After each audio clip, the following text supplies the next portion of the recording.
여러분 안녕하십니까? 말씀 키노트의 패스터 데이빗입니다. 오늘은 누가복음 18장 17절 말씀을 읽도록 하겠습니다. 내가 진실로 너희에게 이르노니 누구든지 하나님의 나라를 어린아이와 같이 받아들이지 않는 자는 결탄코 들어가지 못하리라 하시니라. 사람들이 예수님의 만져주심을 바라고 자기 어린아이를 데리고 오니까 예수님의 제자가 그거를 방해합니다. 또 혼을 냅니다. 야, 왜 예수님한테 이런 어린아이를 자꾸 데리고 오냐? 사람들은 이제 자기 아들이 하나님의 아들 예수님에게 한 번이라도 만져줌을 당하면 은혜를 입지 않을까 하는 마음으로 데려오는데, 지자들은 마치 아이들은 가라 하고 이제 막 꾸짖으면서 보내는 거죠. 그러니까 예수님께서 아니다, 가까이 오라고 해라, 아이들을 금하지 말라, 하나님의 나라는 이런 자들의 것이다 그랬어요. 하나님의 나라는 이런 자들의 것, 즉 어린아이들과 같은 자들의 것이라는 거예요.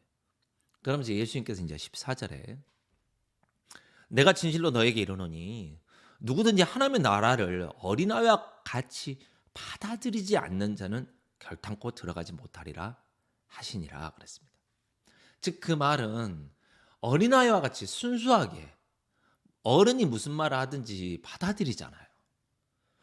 어린아이들한테 무엇을 주면서, 자 예를 들면 공을 주면서 이거는 핸드폰이야 라고 이야기하면, 어린아이는 물론 지금은 이제 미디어나 여러 가지 발달돼서 아이들이 쉽게 받아들이지 않지만, 하지만 정말 갓난 아이들에게는 어떤 이야기를 했을 때 자기의 생각을 고집하기보다는 아 이건 이거구나 하고 받아들이다라는 거예요. 저도 생각해 보면 제가 복음을 처음 들을 때, 아 예수님께서 왜 십자가 못 박혀 돌아가셨습니까?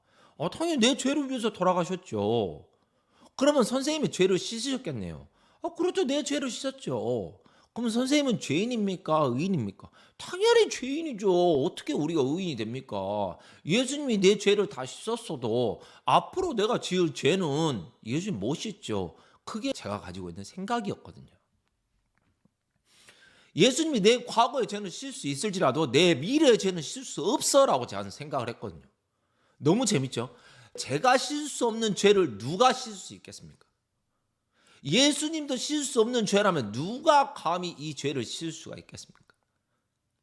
항상 제가 가지고 있는 생각이 있고 내가 보는 내가 있고 내가 경험한 게 있기 때문에 아무리 말씀이 들어와도 저는 어린아이와 같이 받아들이는 게 아니라, 어린아이보다 정말 저는 어린아이와 같은 사람이지만 저는 어린아이가 아니고 다 큰 어른인 것처럼, 성경을 몰라도 아는 것처럼, 왜 도덕적인 양심에 의해서 다른 사람들이 무엇라 하든지 간에 그걸 다 배척했거든요. 말로는 거만하지 않다고 하면서도 제가 거만하지 않은 사람인 것처럼 보이고 싶을 뿐이지, 실제로는 제 마음속에는 성경에 대해서는 굉장히 거만한 마음으로 성경을 대하고 교회를 대하고 성경을 가르쳐주는 사람들이 향해서 제 마음속에 나도 니만큼 알아 하는 교만한 마음이 제 마음속에 아주 팽배하게 자리 잡고 있었거든요. 왜냐하면 내가 주일학교를 다녔어. 내가 그래도 어렸을 때는 열심히 교회를 다녔어. 내가 그래도 어렸을 때는 열심히 기도를 했어. 어떠한 그러한 내가 뭘 잘했다라는 것들이 내 마음속에 있으니까 성경에 대해서 아무것도 모르고 알지 못함에도 불구하고 내 마음이 어린아이와 같이 순수하지 않고 오히려 배척하면서 받아들이지 못했거든요.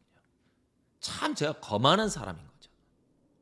근데 오늘 성경에 읽은 것처럼 어린아이와 같지 아니하면 하나님의 나라에 결코 들어가지 못하리라 그랬어요. 예수님께서 내 죄를 씻었다는 사실을 들었음에도 불구하고 저는 제 마음속에 그걸 듣는 순간 딱 구분해요. 자범죄와 앞으로 내가 미래에 지을 죄, 원죄 하면서 구분을 해버려요. 오는 시점으로 과거는 다 내가 원죄고, 오는 시점 이후로 앞으로 지을 죄는 다 미래 죄로 내가 내 스스로 결정을 내려요. 어떻게 해요? 하찮은 내 지식, 지혜 안에서. 그러면 원죄는 예수님이 씻었다고 쳐요. 그러면 앞으로 지을 미래의 죄는 누가 씻을 수 있겠습니까? 대부분 사람들이 저와 같이 대답할 거예요. 회개로요. 기도로써요. 열심히 또 착하게 살아야죠. 아니 그러면 예전에 지은 죄도 열심히 착하게 살아서 지울 수 있어야죠.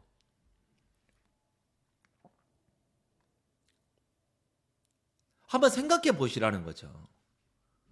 예전에 지은 죄도 내가 씻을 수 없어서 예수님 피로 씻었는데 앞으로 지을 죄를 내가 잘해서 씻는다고요? 말이 안 되죠. 근데 그렇게 생각하는 거예요. 왜요?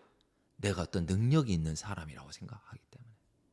내가 어떤 괜찮은 사람이고 내가 하면 잘할 수 있는 사람이라고 생각하는 탕자와 같은 아주 교만한 마음이 우리들 마음속에 있기 때문입니다.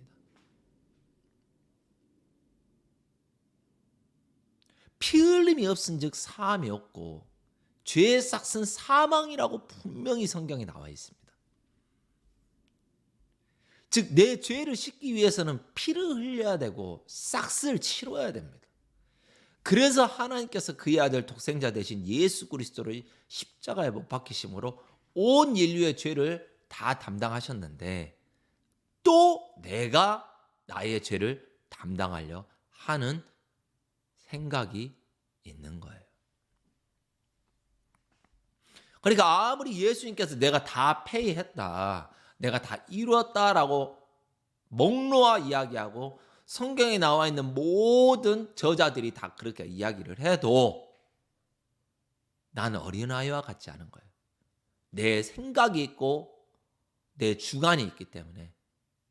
그래, 원죄는 예수님께서 씻어서, 하지만 앞으로 지을 자범죄와 미래의 죄는 내가 해야 돼라고 생각하는 거예요. 어디 성경을 열심히 읽고 교회를 잘 나가고 연보를 하고 헌금을 하고 봉사를 하면 내 죄가 씻어진다라고 나와 있습니까? 없습니다. 없으면서도 고집해요. 그만큼 우리 인간은 무지합니다. 무지합니다. 정말 잘 알지 못합니다.